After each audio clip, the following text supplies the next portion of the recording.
Gonna do things a bit differently this time. We've got the BRX02. I've had it sitting in my office for over a month now. I've gone and made a small mistake. We have the Defender 110 pickup truck. I've gone with the ute body. Now that's not a mistake. We'll get to that later. The mistake, my friends, is that I went and bought the Leaf version. And we've got a modern Defender body, so we really should have coil sprung chassis kit, but I've gone and got the Leaf version. I did want an all leaf truck, and it's going to be something I can compare to the Bruiser and the TF3 and the TF2. All of those have leaves all round. My BRX01 had coils all round, but I converted that to being leaves in the rear because it's got a tray back and a work tray, so that's what you'd expect from a work truck. Oh, and I got number 106. That's your custom license plate. Everybody gets their own unique one. This is going to be a bit different to the BRX01. Aside from the obvious model changes, I've just decided to leave it standard with reverse drive out to the rear, but otherwise I'm going to build this as fairly standard. So with the BRX02, here's what we're going to stick into it.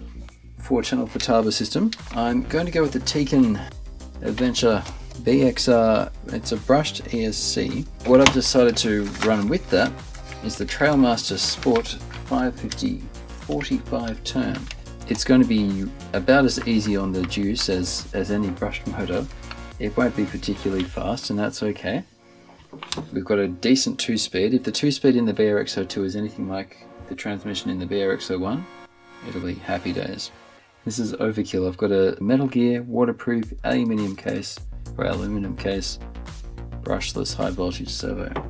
And we've got the 36 kilo Boom Racing muscle winch. Now to go with the winch, I've got the BRX servo winch mounting kit as well. And lastly, to give power to the winch and to the servo, I'm going to use a 10 amp Castle BEC. We're going to run that at 7.4 volts. It undervolts the winch, but it serves the servo just fine. The reason we've gone for this as well is because the Tekin ESC also lets you adjust your drag brake via a 3rd channel, so you can turn it up or turn it down depending whether you're on the trail or doing rock crawling. And I was chatting with the guys at Asia Tees, who are one of the main retailers for the Boom Racing products. Boom Racing sells directly as well.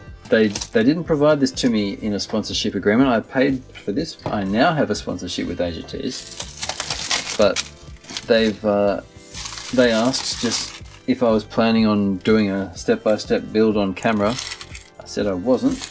They asked very nicely, and so I said yes I will, which is why I haven't built this thing yet. I would have had it done by now. It's considerably more effort to build something like this on camera, but I'm happy to do it. So if you want to get your own BRX01 or BRX02, Asia Tees is the place to get it. I've been an Asia Tees customer for many years. Now I have a sponsorship with them, which is great. Hooray! But even before that, I've been buying from Asia Tees for years, sending friends that way as well. Well, this is nice. As with the BRX01, there's a nice little set of stickers in here. The instructions are very good. I found this with the BRX01 as well. The instructions were just really nice. We're going to need thread lock for all of this, just like the last one. You can use thread lock in carbon fiber just as you can in metals, just not in plastics. So they put some review notes in the back. BRX02 isn't just a BRX01 with a longer wheelbase. Rather, it is the further development of what I consider to be the best scale chassis on the market. The new Kudu shocks, Kudu drive shafts, the carbon chassis rails and the quick release body mount take the BRX02 to an even higher level.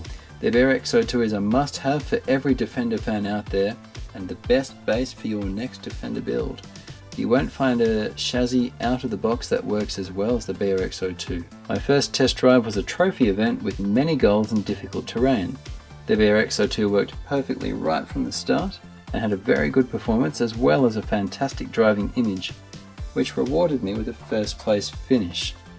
Christian Dubiel, Snake Pit RC, that's cool. Kind of excited now.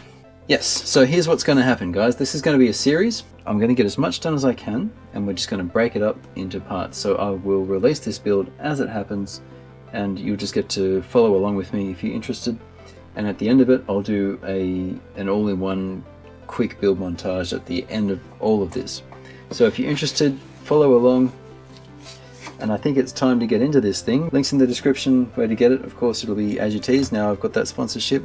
Thank you for using that if you do. It helps me make more videos. And if you don't use it, you can still get this thing directly from Boom Racing. Let's get to it. Fiber infused plastic. It's flexible and quite strong. It's easy to mess up carbon fiber. It's actually not as smooth a finish as I expected. Mostly it's quite good though. And carbon fiber is very strong. It's not particularly flexible. It's quite rigid. So that's the first layer. This is like the BRX01. Everything just came in a beautiful foam piece. You'll be able to see from the other camera up here. Ah, this is nice. I didn't get to assemble the transfer case. I pulled it apart anyway. They let you assemble this thing now. And I gave you an explanation in a previous video about the difference between constant velocity joint and universals. These are CVDs. The Cross RC BC8 had a CVD outdrive from the transmission to the two transfer cases.